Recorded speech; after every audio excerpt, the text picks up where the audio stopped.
Hello, fam. I'm ATIF, and this is Nightlife Fire.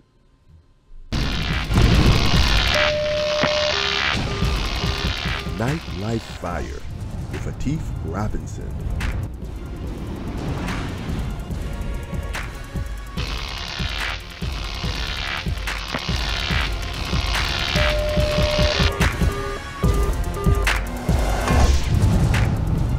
Nightlife Fire. Tasty. Hello, fam. Once again, thank you for joining us. Today's Sunday at 6 p.m. Just like every Sunday. And this week, our special guest is Miss Mimi the Brand. How are you doing today, man? I'm good, Tiff. How are you? I'm great. Thanks for asking. Thanks for having me. Okay, and we don't want to waste any time, so let's jump right into the fire. So, what's the single most important thing in a relationship for it to be successful? Single most important thing. I think two things just basically go hand in hand. I think trust and communication. And I feel like in a relationship, you can't have trust without communication. So those two things go hand in hand, and those are the most important things to make a relationship successful to me. Okay, so what about any other things that will help those two things? I mean, of course, trust, communication. I think finances as well. Right. Because if you are in a relationship and you don't have finances, you're arguing all the time about money and things like that, and time. So you can't deal with a broke relationship. It's not necessarily broke, but somebody that's irresponsible. I can't deal with someone who's like just does anything with their money, no responsibility, no structure. Do you think it's a time frame that a man should already have his stuff together financially?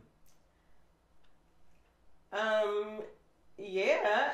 I mean, I just feel like when growing up, like, you should be taught those things. And some people aren't taught those things. They just basically learn them on their own throughout, growth of being an adult and things like that. But me personally, I have no time to be a part of somebody's get your shit together phase. Like, I don't want to be a part of that. Right. So I just feel like that should be something that, you learn as you get older and as you grow. Yeah. So it's not necessarily, I don't even part of anybody's broke phase, but while you're getting yourself together, I don't want to be a part of that phase. If I'm coming to you already together, then I want to, I want you to be together as well. Right. Now, if we are in a relationship and we have a downfall, then we're getting ourselves together. But I'm not just going to go out seeking someone who is necessarily broke or doesn't have their stuff together. Okay, so what if you meet someone and then the relationship is cool, and then you find out his finances not straight? Would you stay or just break it off right then and there? No, if I meet him, and of course you have to get to know someone. So once we get to know each other and I find out, if it's something I can help him with, then I'm willing to stay and work on it. But if I see that after a while of me trying to help him get his so-called stuff together, then, and he's not being receptive to it, then it's time to go. Cool. That's definitely understandable. Yeah.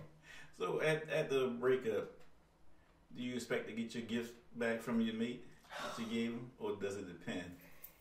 You are hitting home.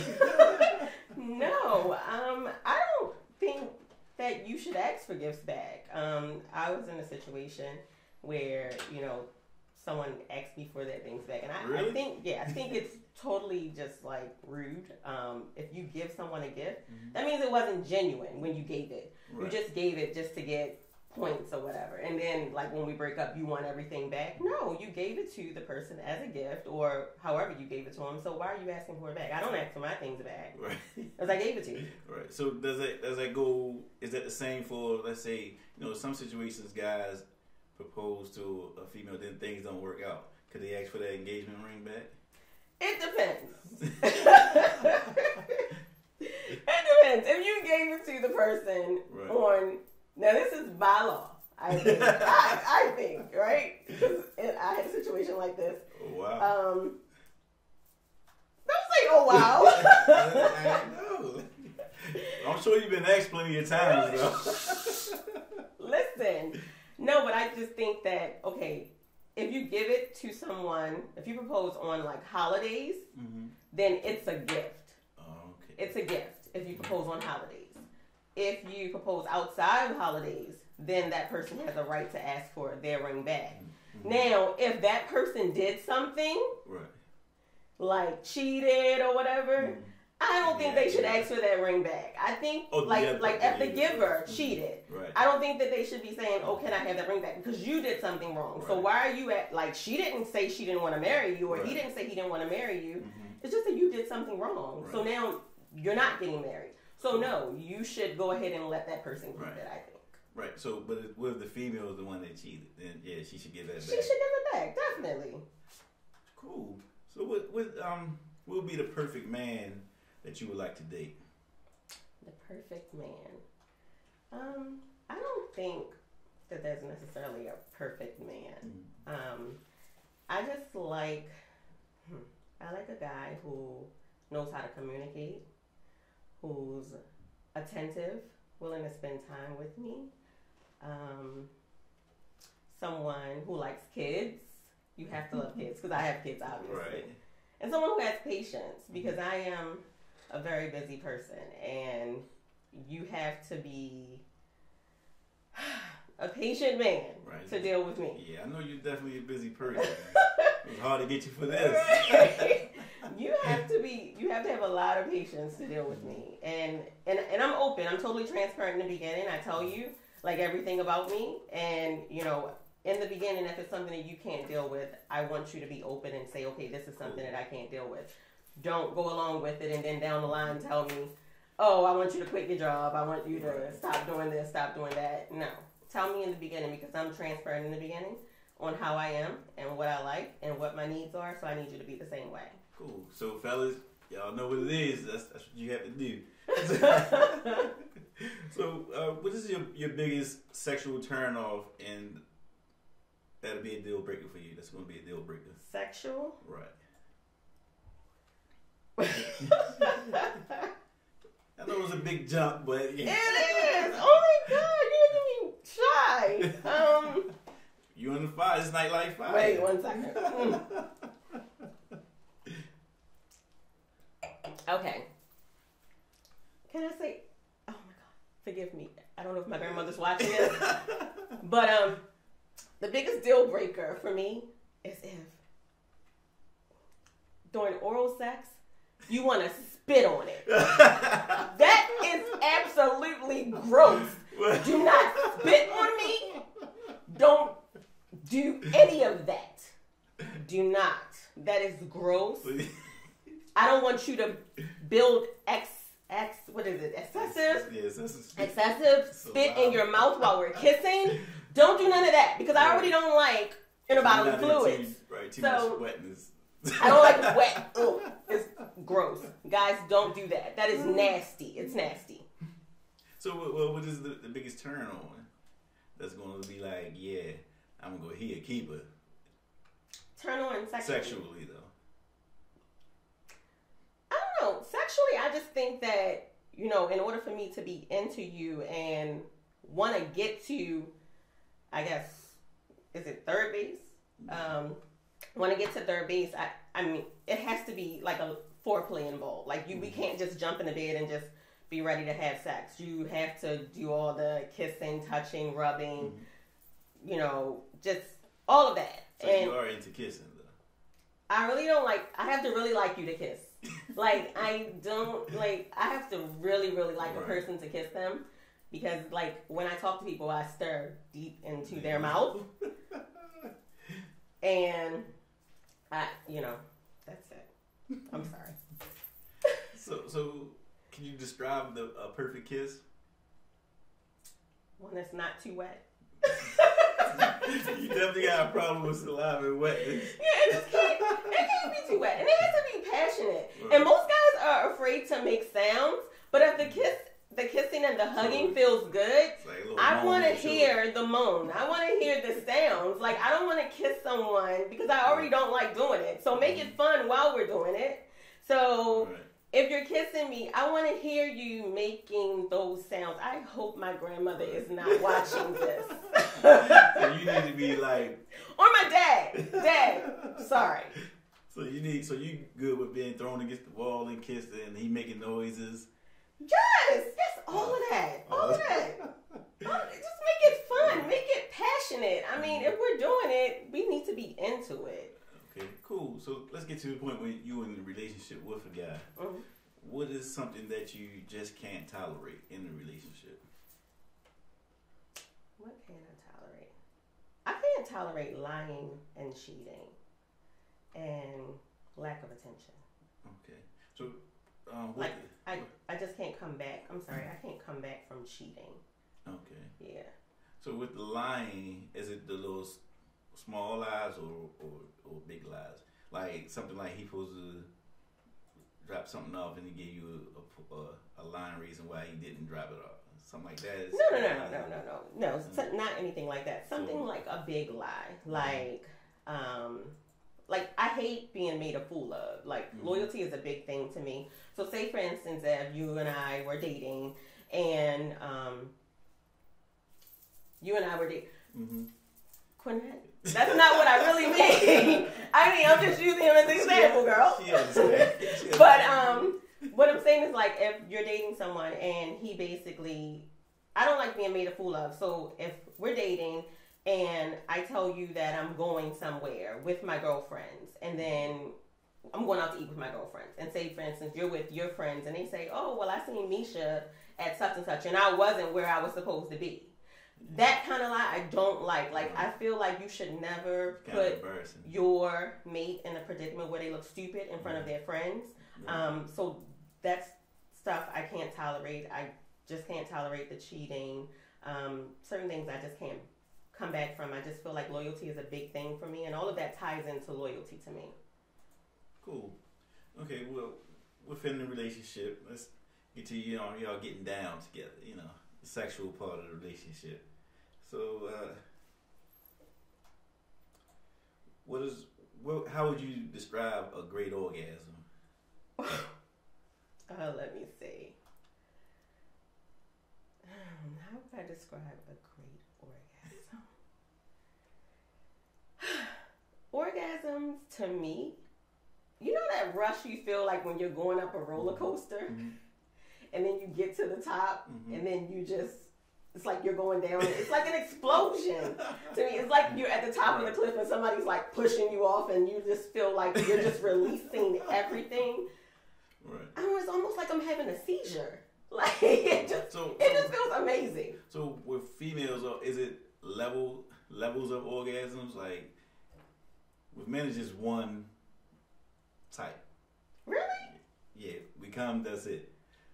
But with females, I hear that it's two different. Like it's a coming, and then there's a big one, a big orgasm. Some women say they haven't experienced the big one. The big one. I mean, I don't know if the big one would be considered like the end, where you're getting to the end and you're just feeling like an eruption.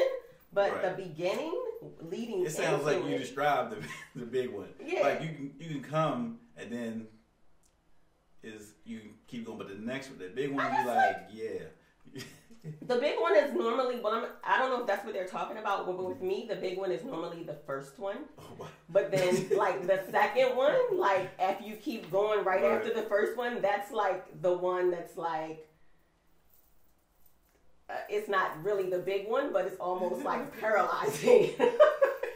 That sounds more like the big one is paralyzing. No, the big one is paralyzing. I don't know, I can't explain it, but all of it feels amazing. Right. So is toys in the bedroom good for women, for relationships? I'm not a big toy person when it's one-on-one. Like, I mean, if it's something, I'll do whatever my mate wants to do. First of all, let's get that clear. Like, whatever he wants to do, I'm going to do that, except for, like, other crazy stuff. But, like, whatever he wants to do, I'm down with it, but I'm not a big toy person. Like, I have a few because I went to toy parties that my girlfriends have hosted, and I may use them like once or twice a year. That's it. Oh, cool. So you can go without sex for long periods of time? Because with men, we be like, no, we need at least 3 times a week type of thing. I can go without. I can go without penetration. Let's just say that. I can go without penetration, but I have to. Yeah, I can go without penetration. Cool. Okay, well, let's say you just broke up and you got your your ex. He moves on to another young lady, but y'all still kind of cool with, or he do things for your kids. But his ex, I mean his the female he's in the relationship now, buys your kids gifts. Is that okay? Would that sit right with you? It's okay under some circumstances because you have females and males that when they move on, for some reason, their mate doesn't like their ex. I don't know whether it's the story that they get from their mate or whatever. I don't know because everybody goes into a relationship and they talk about their previous relationship. So I don't know if it's the story that they get from their ex, from their mate or whatever about their ex, that they end up just hating that person or just thinking that that person still wants their mate and things like that. So in that circumstance where I'm going to say the girlfriend, because in my case it would be a girlfriend, where the girlfriend would, hate me because of what he may have said about me. Sometimes females can be a little bit shady, vindictive, and they'll do stuff for your kids just to make you look bad. So they'll be like, okay, well, yeah, I had to buy her kids this, or I had to do that, or whatever, just so they can make it seem like, you're not doing anything for your kid. In that case, no, I have a problem. Yes, I do have a problem with you buying my kid stuff. But if he's moved on and everything is positive and everything's great, I don't mind. Sis, she wears size 8. Sis, she wears size 7. Sure, you want to come get her? Yeah, you can hang out with her, of course, because I'm a mother 24/7. Every mother's a mother 24/7. And with me, I share custody with my kid's dad or whatever, but he gets them every other weekend. So I look for time alone sometimes. So, if he somebody go get him and be his girlfriend. Go ahead. Well, lead me to my next question, a little pop-up question. I be seeing on social media women saying that they're single parents, but the way I would describe a single parent is you're a straight single, meaning no help from anyone or from the father. But if the father's in the kid's life, you're just a single woman that's co-parenting. So how do you feel about that? Yeah, I think that there's different outlooks on it. I can definitely say I'm not a single mom, meaning that my kid's dad doesn't take care of them, because he does help. But when I say single mom, what I mean by that is that I'm with them all the time, besides every other weekend. There's no other days that I'm not with them. So it's like if they have soccer, if they have Girl Scouts, if they have anything, I'm the parent that have to leave work, take them there. I'm the parent that has to pick them up from school if they're sick and things like that. So when I say single mom, I'm talking about in that aspect, and that I don't have a significant other in my household taking care of my kids with me. Cool. So let's say you get married, then you can stop using the title of single parent? I would like to. I mean, the person that I marry, I would like for him to be, the person that, would definitely be a father figure for my kids.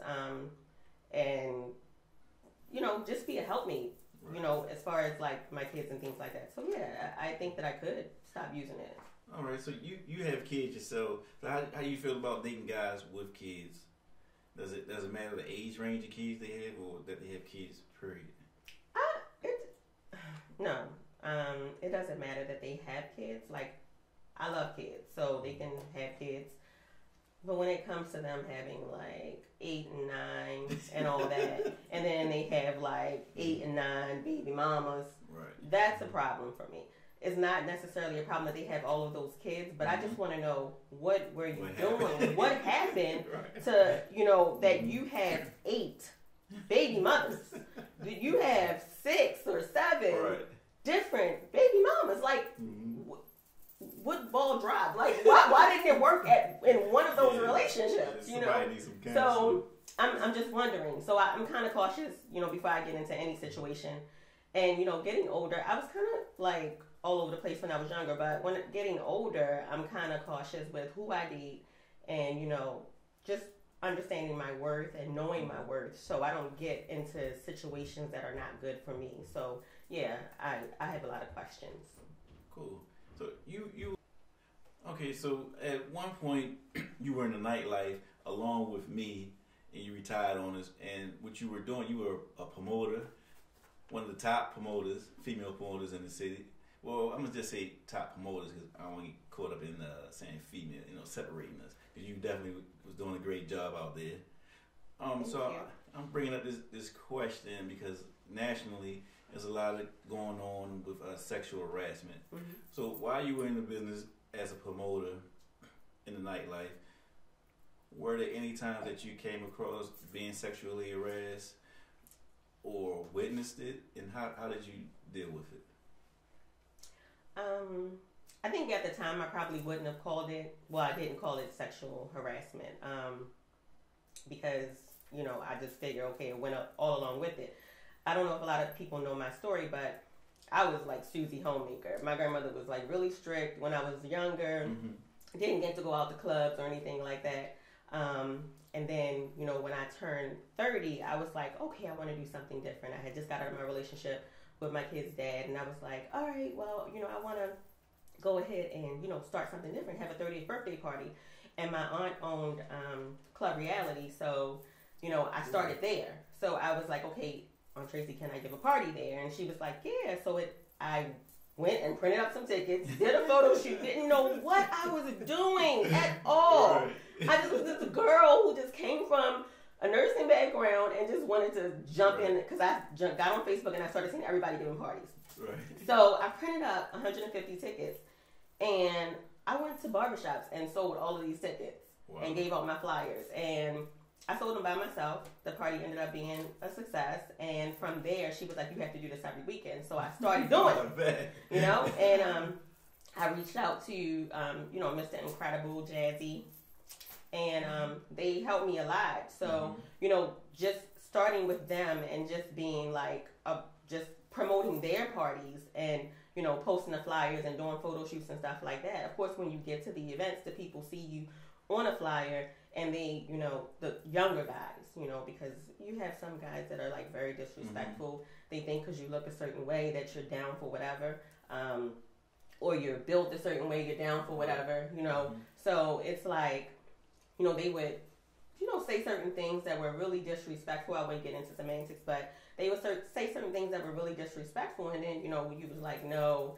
oh, you're not all that and stuff like that or whatever. So I would kind of say that's like harassment. I don't know if it's pretty much like pushing it to say sexual harassment, because I wasn't like groped or grabbed on or fondled or anything like that. But yeah, not really too much, but I was harassed. Okay. Well, anything? Have you seen other women maybe being sexually harassed?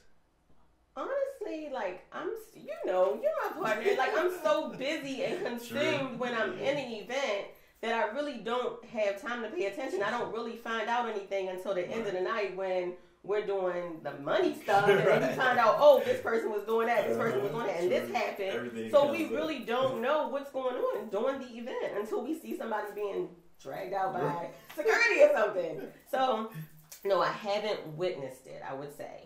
No. Okay, cool. Well, what would be the perfect date for you? How can a man? Well, let's start off. How can when our viewers maybe approach you? Is the inbox or the DM? Is that a good idea, or like how? Because a lot of women, like, to me, if I was single, my first, if I didn't meet you outside walking down the street, or a woman in general walking down the street, I would think, inbox or say, or go on a post or say something. So what would be, a better way for you? Okay, now if you're, I don't know, I'm kind of iffy when it comes to, kind of skeptical when it comes to inboxes, because you just hear so many stories from your friends and from other female or even male saying that, women are jumping in their inboxes or DMs and stuff like that. Like, I just feel like it's just a hidden place for people to do secretive stuff.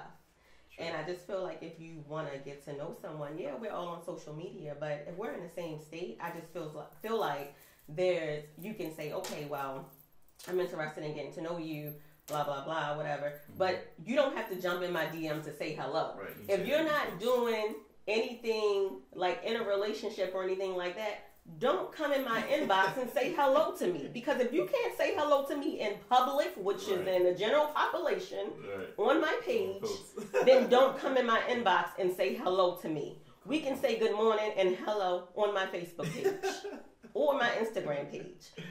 That is just agitating. So I really don't